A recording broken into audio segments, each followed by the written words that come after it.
Right now, there are over 400 nuclear power plants operating in 20 countries. Could they be ticking time bombs? Possibly rendering their areas uninhabitable as a result of a nuclear explosion? What if all these power plants exploded at the same time? Life would become a daily struggle for survival, all while being stalked by an invisible predator: radiation. The Earth would be one giant exclusion zone, a highly radioactive realm filled with danger and contamination that we are forbidden to enter. How would you survive in the exclusion zone, formerly known as the planet Earth? And could this really happen?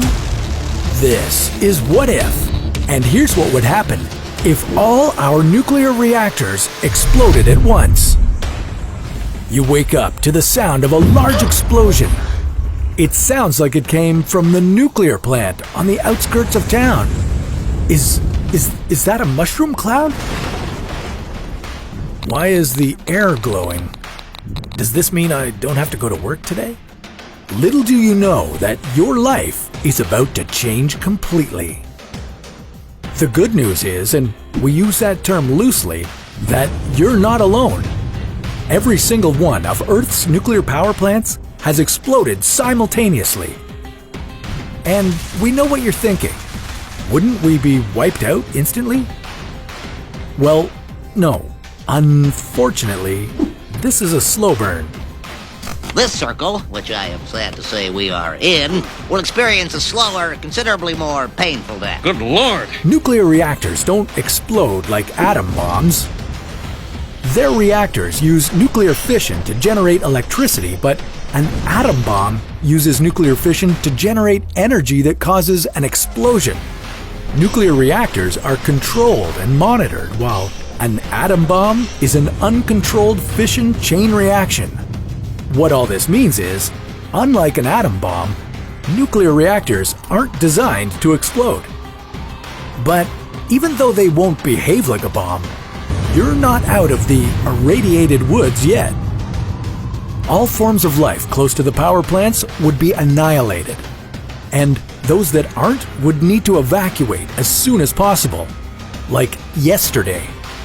The meltdowns would need to be contained as much as possible. If they aren't handled properly, radiation poisoning and contamination could spread through the soil and water. You know, the things you use to drink and grow food. Thousands, if not millions of people would be at risk of radiation sickness. And cancer rates would go through the roof. If the explosion didn't kill you, chances are the radiation would. Acute radiation syndrome, or radiation sickness, is caused by receiving a high dose of radiation. Within minutes, your body can absorb enough radiation to kill you. Could you go to the hospital? Well, you could, but the problem is, everyone else will probably have the same idea. The hospitals wouldn't be equipped to deal with this scale of radiation sickness.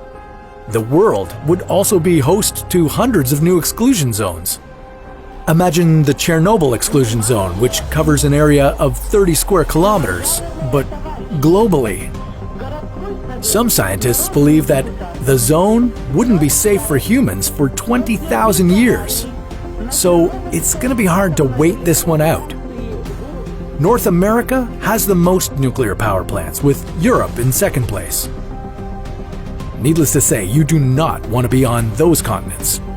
Maybe it's time to get out of Dodge and escape to Australia or New Zealand, or even parts of South America or Africa. So this doesn't sound good, right?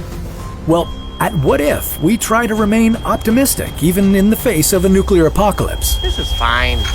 I'm okay. So could any good come from this? Well, if you're a nature fan, you'll get a kick out of this. Vegetation would start to envelop the cities affected by the explosions.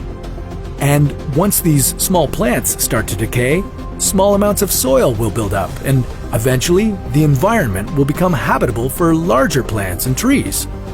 There are even some scientists who believe that a disaster like this would help the Earth, causing those people who survive and reproduce to bring about a new, cleaner age for humans. One where we flourish and work with the Earth to achieve new development as a species. Okay, that's all well and good, but we want a second opinion.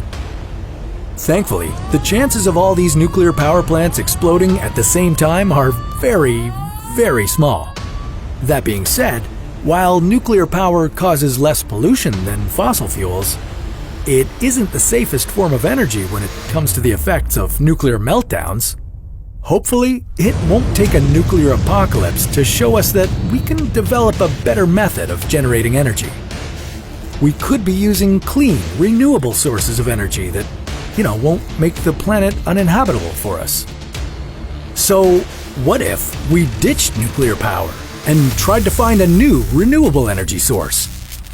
Could we use something we have lying around? What if we turned all our plastic into fuel? Well, that's a story for another What If.